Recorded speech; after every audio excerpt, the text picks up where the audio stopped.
Said, Doc, what are your thoughts on a blood pressure medication? It's under control, okay. I was in the ER with a BP of 200 over roughly 100. Pulse was skyrocket high at $130. No other symptoms. They checked the EKG. They did blood work. They couldn't find any reason for this thing. And then it came down on its own. All right, so you look at blood pressure in general and think, what's its purpose? Right? It's moving blood through the lines. So if they didn't find something that stopped it up, right? Something that jammed it all up and forced the pressure back, then you have to look at the artery itself. And you start thinking, what do the arteries do? They're muscular. They contract. So when I see a pressure go up on someone, immediately, once you rule out catastrophe, stroke, things like that, immediately, once you rule out some kind of blockage in there, clot or something of that nature, you start thinking to yourself, well, what else would make those arteries squeeze? Because once they contract and squeeze, the pressure's got to go up to run the fluid to the plumbing. Paulie! Stress. Isn't that crazy? It's amazing. Who would have ever thought? You know, Stress. it's amazing to think that stress could do that. It almost sounds illogical, doesn't It does.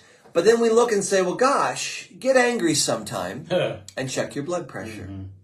Right? Get a little stressed, get a little irritated, check that blood pressure. Man, it'll go up, boop, just like that. No clot, no stroke, no heart attack, nothing blocked. It's just the arteries go, eh. And so here's how you fix it. Flexibility is the key. There was a doctor that was up for a Nobel Prize. I think he actually won it. Because he asked one simple, very easy question. Why don't veins plaque? That was it. He goes, why don't you ever see the veins getting all gummed up and clogged up? They're always putting stents and arteries and things of that nature. You tend not to see the veins getting all full of this chalky, plaquey cholesterol. But then he said, where do they draw the blood from when they take it out of your arm?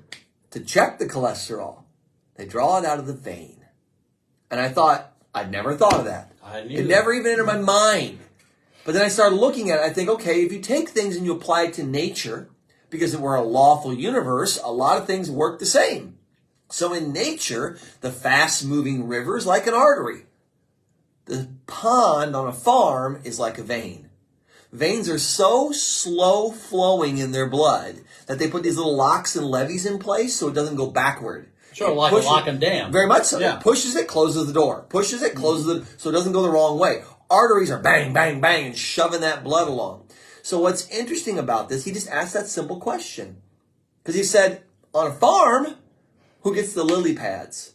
The pond or the fast-moving river? What grows the moss? What gets all covered and mucky and bleh?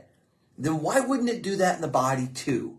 Why wouldn't this cholesterol that's all sticky and tacky and floating through your blood, why wouldn't it just chalk up those veins so thick and so full, you got to roto-rooter those things out? But it never does. It's always those arteries. Yep. It's always the arteries. Quadruple bypass, triple bypass, double bypass, artery, artery, artery, artery, artery. Right? That's what they're always looking at. So that was a very simple question he asked. Well, then there was a second study that came out roughly in the same window of time. And I just put two and two together. They were looking at people who were dying, because we had a lot of athletes dying at that time, a heart attack, shocking as that may be now, on the field. Pro athletes, right? They'd run, they'd have a heart attack.